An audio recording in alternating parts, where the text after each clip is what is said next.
Hi dears, welcome to my channel Sandy Megindian. Today class 12 types of vines design தான் பார்க்க போறோம். First வந்து நான் ஒரு லைன் draw பண்ணிக்கிறேன். அது வந்து கொஞ்சம் curve-ஆ வளைச்சி ஒரு லைன் draw பண்ணிட்டு செகண்ட் வந்து அது பக்கத்துலயே இன்னொரு லைன் பெருசா ஸ்டார்ட் பண்ணி சின்னதா அதோட கனெக்ட் பண்ற மாதிரி போட்டுட்டு ஃபர்ஸ்ட் நான் வந்து tear drop தான் யூஸ் பண்ணேன். நம்ம நார்மலா லைன்ல tear drop ஆல்ரெடி யூஸ் பண்ணிட்டோம். ஸோ இப்போ நம்ம டபுள் லைன்ல வந்து எப்படி யூஸ் பண்றது அப்படின்னு சொல்லிட்டு போட்டிருக்கோம். இதுலயுமே நம்ம என்ன பண்ணணும், அதுக்கேற்ற மாதிரி வளைவுக்கு ஏற்ற மாதிரி நம்ம வந்து டியர் ட்ராப்பை போடணும். நம்ம ஸ்ட்ரெயிட்டாக போடக்கூடாது. நம்மளோட லைன்ஸ் எப்படி வளைச்சு கொண்டு வந்திருக்குமோ அதுக்கு ஏற்ற மாதிரி டியர் ட்ராப்பையும் நம்ம வளைச்சு போட்டால் தான் அது வந்து லுக் வந்து வைன்ஸ் டிசைன் மாதிரியே தெரியும். ஓகே, இப்போ நெக்ஸ்ட் சேம் நான் அதே மாதிரி 2 லைன்ஸ் தான் ட்ரா பண்ணிக்கிறேன். 2 லைன்ஸ் ட்ரா பண்ணிவிட்டு இதோட கர்வ் வந்து நல்லா வளைச்சி நான் கொண்டு வரேன். செகண்டில் நான் இதில் முக்கால்வாசியில் போய் ஜாயின் பண்ணுற மாதிரி முடிச்சுட்டு இதில் நான் போல்டாக வைன்ஸ் டிசைன் தான் வைக்கிறேன். வைன்ஸ் டிசைனில் நிறைய பேர் மிஸ்டேக் பண்ணிகிட்டே இருக்கிறீங்க. ஜஸ்ட் ஒரு லைன் லேஸாக கொண்டு வந்துட்டு அதுக்கு மேலே திக் ப்ரெஷரில் நம்ம டாட்ஸ் வைப்போம்ல, சேம் அதே மாதிரி வச்சுட்டு லேஸாக டிப்பால் இழுத்து விடணும். மெகந்தியை ப்ரெஷர் பண்ணி இழுக்கக்கூடாது. டிப்பால் இழுத்து விட்டிங்கன்னா உங்களுக்கு அந்த குண்டான வைன்ஸ் டிசைன் கிடைக்கும். இது நிறைய பேர் மிஸ்டேக் பண்ணிகிட்டே இருக்கிறீங்க. அகைன் நான் அதுதான் சொல்கிறேன். டியர் ட்ராப் வந்துட்டு வைன்ஸ் டிசைன் வந்துட்டு நீங்கள் வைக்கும் போது போல்டாக டாட் வைங்க. அது பார்க்கறதுக்கு குண்டாக இருந்தால் தான் அதோட லுக் வந்து அழகாக இருக்கும். நீங்கள் மெல்லிசா போட்டிங்கன்னா நல்லா இருக்காது. ஓகேவா? இப்போ சேம் நான் மேலே எப்படி போட்டோனோ அதே மாதிரி அந்த வளைவுக்கு ஏற்ற மாதிரி நம்ம வந்து டியர் ட்ராப் போட்டு முடிச்சாச்சு. நெக்ஸ்ட் தேர்ட் டிசைன் வந்து நம்ம வந்து ஒரு லைன் ஸ்ட்ரெயிட் லைனாக தான் நான் ட்ரா பண்ணியிருக்கேன். இது ரெண்டுமே நம்ம கர்வில் பார்த்துட்டோம். இப்போ ஸ்ட்ரெயிட்லேயும் நம்ம ஒன்று பார்ப்போம். இப்போ வந்து நம்ம ஹார்ட் ஷேப் வந்து இந்த சைட் பாதி ஹார்ட் இருக்கிற மாதிரியும் இந்த சைட் பாதி ஹார்ட் இருக்கிற மாதிரியும் இதோட டிசைன் வந்து நம்ம வந்து ஈஸியாக புரிஞ்சிக்கலாம். ஓகேவா? இது வந்து இந்த சைடு ஒரு கர்வ் அந்த சைடு ஒரு கர்வ் தான். ஆனால் அதை நம்மளுக்கு பார்க்கறதுக்கு ஹார்ட் ஷேப் மாதிரி இருக்கும். ஸோ நீங்கள் போடும் போதே ஒரு லைன் ட்ரா பண்ணிவிட்டு இந்த சைடில் பாதி ஹார்ட் ஷேப்பாகவும் அந்த சைட் பாதி ஹார்ட் ஷேப்பாகவும் நீங்கள் கொண்டு வந்தாலே இது வந்து நீட்டான ஃபினிஷிங் உங்களுக்கு கிடைக்கும். ஓகேவா? இப்போ வந்து நான் போட்டதுக்கப்புறம் அவுட்லைன் ஃபுல்லாக நான் திக் ப்ரெஷரில் மெகந்தியை வச்சு ஃபில் பண்ணிக்கிறேன். ஃபில் பண்ணோன்னே அதோட லுக் வந்து ஹெவியாக இருக்கும். ஓகேவா? பொறுமையாக போடுங்க, ஸ்பீடாக போடாதீங்க. பொறுமையாக போடுங்க. பொறுமையாக ப்ராக்டிஸ் பண்ணால் மட்டும்தான் இதுக்கு வந்து நீட்டான லுக் கிடைக்கும். ஓகேவா? நெக்ஸ்ட் ஃபோர்த் டிசைன் வந்து நம்ம வந்து கொஞ்சம் வளைவமாக கொண்டு வந்துடலாம். இது வந்து நம்ம அந்த சி வந்து சைடாக நம்ம சி போட்டால் எப்படி போடுவோமோ அந்த மாதிரி வந்து போட்டு இதில் நம்ம வந்து டபுள் லைன் தான் இன்னொரு லைன் சேம் பாதியில் கனெக்ட் ஆகிற மாதிரி போட்டு நம்ம வந்து அந்த லீஃப் டிசைன் நம்ம போட்டோம்ல சேம் அதே நம்ம வந்து டபுள் சைடுமே லீஃப் டிசைன் வந்து கொஞ்சம் குண்டாக நம்ம வந்து போட்டுக்கலாம். போட்டுட்டு உள்ளே வந்து மெகந்தியை வச்சு ஃபில் பண்ண வேண்டியது தான். ஸோ இதோட வந்து உள்ளே வந்து மெகந்தியை ஃபில் பண்ணியும் போடலாம், ஃபில் பண்ணாமலேயும் போடலாம். 2 டைப்ஸுமே இருக்குது. ஸோ ஃபர்ஸ்ட் நம்ம வந்து ஃபில் பண்ணாமல் போட்டு அதுக்கப்புறம் மெகந்தியை வச்சு ஃபில் பண்ணிக்கலாம். ஓகேவா? கிளியர்?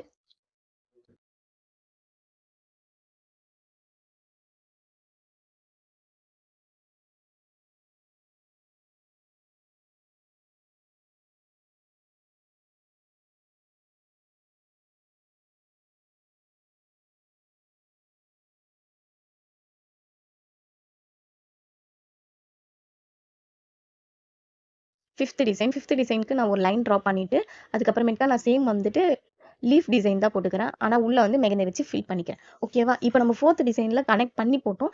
5th டிசைனில் நம்ம கனெக்ட் பண்ணாமல் லீஃப் மாதிரி போட்டு உள்ளே வந்து மெகந்தியை வச்சு ஃபில் பண்ணிக்கிறோம். ஓகேவா? இப்போ வந்து நான் இதை வந்து ஸ்ட்ரெயிட் லைனாக போட்டிருக்கேன். நம்ம கர்வ்லையும் போடலாம், இந்த மாதிரி இல்லை செகண்ட் போட்டுருக்கோம்ல அந்த மாதிரி இதையும் நம்ம போடலாம். ஸோ எப்படி வேணால் போடலாம். நான் வந்து உங்களுக்கு ஒன் மாடல் ஒரு டிசைனில் காட்டுறேன். உங்களுக்கு வந்து ஓனாக கிரியேட் பண்ணி நீங்கள் எப்படி வேணால் போடுங்க. ஓகேவா? நிறைய டிசைன்ஸ் சர்ச் பண்ணி பாருங்கள். சர்ச் பண்ணி பார்த்தா உங்களுக்கு நிறைய கிடைக்கும். ஸோ நான் அதில் இம்பார்ட்டண்டாக எது நம்ம அதுக்கடிக்கு யூஸ் பண்ணுவோமோ அந்த டிசைன்ஸ் எல்லாமே நான் செலக்டடாக உங்களுக்கு நான் வந்து சொல்லியிருக்கேன். ஸோ இதையும் தாண்டி நீங்கள் கற்றுக்கணும்னா நிறைய விஷயம் இருக்குது. ஸோ நீங்கள் சர்ச் பண்ணி பார்த்தாலே உங்களுக்கு ஒரு ஐடியா கிடைக்கும்.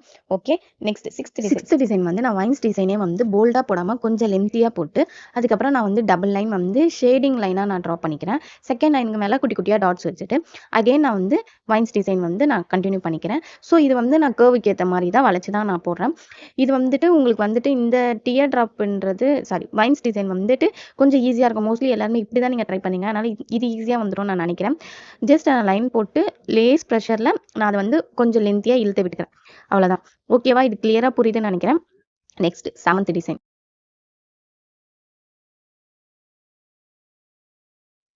7th டிசைன் வந்து ஒரு கர்வ் வளைச்சி இது வந்து நம்ம எஸ்ஸே அப்படியே கண்டினியூவாக போட்டுட்டு வந்தால் எப்படி இருக்கும் அந்த மாதிரி போட்டுட்டு அந்த வந்து கேப் இப்போ அந்த சி மாதிரி இருக்கா, அந்த கேப்புக்கு நடுவில் வந்து நம்ம வந்து வைன்ஸ் டிசைன் வைப்போம். அதுக்கே ஆப்போசிட் சைடில் சேம் அதே மாதிரி தான் வைன்ஸ் டிசைன் வைப்போம். ஸோ அதையே நம்ம ஃபுல்லாக கண்டினியூ பண்ணால் இதுவுமே ஒரு டிசைனாக மாறிடும். ஓகே, நெக்ஸ்ட் எயித்து டிசைன் வந்து நான் சேம் டபுள் லைன் ட்ரா பண்ணிவிட்டு சேம் வந்துட்டு ஃபர்ஸ்ட் வந்து நான் வந்து ஒரு ஸ்டார்டிங்கில் ஒரு ஸ்பைரல் டிசைன் டபுள் லைனும் ட்ரா பண்ணிவிட்டு அதுக்கப்புறம் ஒரு 4 லைன்ஸ்க்கு நான் வந்து டியர் ட்ராப் தான் யூஸ் பண்ணிக்கிறேன். டியர் ட்ராப்புமே அந்த வளைவுக்கு ஏற்ற மாதிரி நான் வந்து ஃபர்ஸ்ட் குண்டாவும் அதுக்கப்புறமேட்டுக்கு அதோட சைஸ் வந்து கொஞ்சம் கொஞ்சம் சின்னதாகவும் கண்டினியூ பண்ணிக்கிறேன். அதுக்கப்புறமேட்டுக்கா மேலே வந்து சேம் கண்டினியூ வந்து ஸ்பைரல் டிசைன் போட்டு அதுக்கப்புறம் 4 லைன்ஸ் வந்து நான் டியர் ட்ராப் தான் வந்து அந்த வளைவுக்கு ஏற்ற மாதிரி நம்மளோட சைஸ் வந்து கம்மி பண்ணிகிட்டே வரணும். ஓகேவா? அப்போ தான் வந்து அதோட லுக் வந்து கிராண்டாக இருக்கிற மாதிரி இருக்கும். Okay, clear. Next ninth design same நான் டபுள் லைன் ட்ரா பண்ணிட்டு நம்ம வந்து இப்போ லீஃப் டிசைன் வந்துட்டு இப்போ நம்ம ஃபோர்த் வந்து கேப் இட்டு நம்ம வந்து அந்த டிசைன் போட்டோம்ல, இதில் வந்து நம்ம கண்டினியூவாக அந்த டிசைன்ஸ் நம்ம போடுறோம். ஃபர்ஸ்ட் நம்ம போட்டதுக்கப்புறம் அதுலேருந்து கண்டினியூவாக செகண்ட் லீவ்ஸ் வரணும், அதுலேருந்து கண்டினியூவாக அடுத்தது. ஸோ இது வந்து 1 by 1 வந்து கண்டினியூவாகவே அதை வந்து ட்ரா பண்ணோம். அப்போ தான் வந்து இதோட லுக் வந்து கிராண்டாக இருக்கும். ஓகேவா? இப்போ இது போட்டு முடிச்சதுக்கப்புறம் இது அவுட்டரில் நான் திக் ப்ரெஷரில் மெகந்தியை வச்சு ஃபில் பண்ணிக்கிறேன். ஸோ இது வந்து நல்லா குண்டு குண்டாக போடுங்க. அப்போ தான் இது வந்து லுக் வந்து ரொம்ப அழகாக இருக்கும். ஒன்றுலேருந்து இன்னொன்று கண்டினியூ பண்ணுற மாதிரி போடுங்க. தனித்தனியாக இருக்கக்கூடாது. நம்ம ஃபர்ஸ்ட் போடுறோமா, ஃபர்ஸ்ட்லேருந்து செகண்ட் வந்து ஃபர்ஸ்ட்லேருந்து கண்டினியூ ஆகிற மாதிரி இருக்கணும். Okay, clear. Next tenth design வந்து நான் ஸ்பைரல் வந்து கொஞ்சம் லெங்க்ஸ் எடுத்து ஸ்பைரல் வந்து கொஞ்சம் குண்டா போட்டுக்கிறேன். அகெயின் அதுக்கு மேலே வந்து அதுலேருந்து கண்டினியூ ஆகிற மாதிரி நான் ஸ்பைரல் வந்து இதே மாதிரி கண்டினியூவாக சேம் ஒரே லைன் மாதிரி நான் போட்டுக்கிறேன். போட்டுட்டு இப்போ இந்த டபுள் ஸ்பைரலுக்கு நடுவில் ரெண்டுமே ஜாயின் பண்ணுற ஒரு லைன் வருதுல, அந்த இடத்துல வந்து நான் வந்து வைன்ஸ் டிசைன் யூஸ் பண்ணிக்கிறேன். சேம் ஆப்போசிட் சைடும் அதே மாதிரி யூஸ் பண்ணிக்கிறேன். அப்படி யூஸ் பண்ணிவிட்டு இந்த சைடில் வந்து நம்ம அந்த கர்வ் மாதிரி வருதுல, அந்த இடத்துல நான் வந்து dear drop three tops use பண்ணிக்கிறேன். ஃபர்ஸ்ட் பெருசாகவும் சைடு 2 சைடுமே நான் வந்து லேசாக வளைச்சி விட்ட மாதிரி டியர் ட்ராப் யூஸ் பண்ணிக்கிறேன். இப்படி போடும்போது இதோட லுக் வந்து இன்னும் கொஞ்சம் கிராண்டாக இருக்கிற மாதிரி இருக்கும். ஓகே, அவ்வளோதான் இந்த வீடியோ. இந்த வீடியோவில் ஏதாச்சும் டவுட் இருந்துச்சுன்னா எனக்கு மெசேஜ் பண்ணுங்க. நீங்களும் இந்த ஃப்ரீ மெஹந்தி கிளாஸில் ஜாயின் பண்ணணும்னு நினச்சிங்கன்னா டிஸ்கிரிப்ஷனில் லிங்க் கொடுக்குறேன், ஜாயின் பண்ணிக்கோங்க. வித் சர்டிஃபிகேட்டோட நாங்கள் ப்ரொவைட் பண்ணுறோம். அண்ட் இந்த வீடியோ உங்களுக்கு பிடிச்சிருந்துச்சுன்னா லைக் பண்ணுங்கள், ஷேர் பண்ணுங்கள், கமெண்ட் பண்ணுங்கள். மறக்காமல் என்னோட சேனலை சப்ஸ்கிரைப் பண்ணி பெல் பட்டன் கிளிக் பண்ணி ஆல் இன்ட் ஆப்ஷன் கொடுத்துக்கோங்க. அப்போ தான் நான் போடுற வீடியோ உடனுக்குடன் நோட்டிஃபிகேஷனாக உங்களை வந்து சேரும். தேங்க்ஸ் ஃபார் வாட்சிங். பை.